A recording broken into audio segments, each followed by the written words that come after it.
మతం మారిన మీ జీవితాలన్నీ ఆగమైపోతాయి, బాగా గుర్తుపెట్టుకోండి. ఈ జీవితాలన్నీ ఆగమైపోతాయి, బాగా గుర్తుపెట్టుకోండి. కానీ మీరు చేసిన పాపం అయితే అంత ఇంత కాదు కదా. అవును ఒప్పుకుంటారా దీన్ని? అవును, చాలా ఎక్కువ.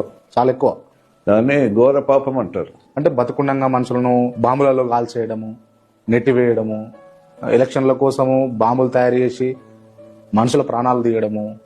నిజంగా ఫీల్ అయ్యారా? ఎప్పుడైనా రిగ్రెట్ ఫీల్ అయ్యారా మీరు ఈ విషయంలో? రిగ్రెట్ అయినా పాపిన ప్రభావాన్ని క్షమాపణ అడిగాను దేవుని. అన్ని పాపాలు చేసినటువంటి మైకల్ బాబును నిజంగా యేసుక్రీస్తు, ప్రభు యేసుక్రీస్తు క్షమిస్తాడా? అట్లా అన్ని పాపాలు చేసిన వాళ్ళని కూడా క్షమించుతాడు.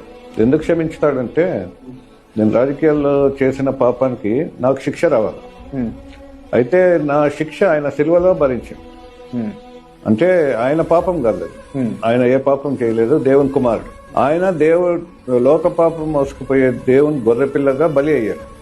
ఎవరి కోసం? నాటువంటి వారి కోసం, మీ కొరకు, ఇంకొకరి కోసం. సో నాకు శిక్ష లేదు. కానీ పాపం చేసిన వాళ్ళకి శిక్ష పడాలి కదా, ఖచ్చితంగా పడాలా?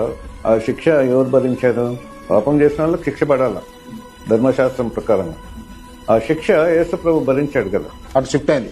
మీరు పడాల్సినటువంటి శిక్ష యేసు ప్రభు పడ్డారు అని అంటారు మీ జీవితం, అంతేనా? కాకపోతే అంటే మీరు చేసిన పాపాల కారణంగా, మీరు చేసినటువంటి విధ్వంసం కారణంగా మీ బాబు చనిపోయాడు. మీ బాబు చనిపోయాడు. బాబు అదే అనుకుంటారా? ఆ పాపం వల్లనే, ఆ ఉసురు వల్లనే చనిపోయింది అని భావిస్తారా మీరు? భావిస్తారా? భావిస్తాను. ఒప్పుకుంటారా అదే?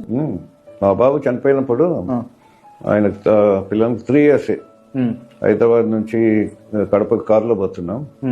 డ్రైవర్ నిద్రపోయాడు, నేను కూడా కారులో ఉన్నా. తెల్లారుజామునే బాబు సీరియస్ అయిపోయాడు, తలంతా దెబ్బలు.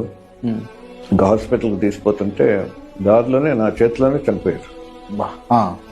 నేను గట్టిగా ఏడ్చేసాను. ఏమనిపించింది మీకు ఆ రోజు? ఆ రోజు ఏమనిపించింది? దుఃఖం ఎక్కువైపోయింది.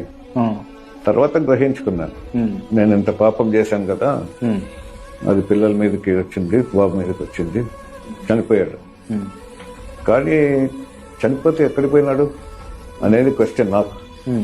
అప్పుడు దేవునితో సంబంధం లేదు కదా, ఎక్కడ పోయినాడో, ఇంకా నేను ఆయన కలుస్తామా అనే పెద్ద డౌట్. కానీ దేవుని నమ్ముకున్నాక, దేవునితో నేను కనెక్ట్ అయినాక, చాలాసార్లు పరలోకం చూపించినప్పుడు మా బాబు అక్కడ దేవదూతలాగా ఉన్నాడని దేవుడు క్లారిటీగా చూపించాడు.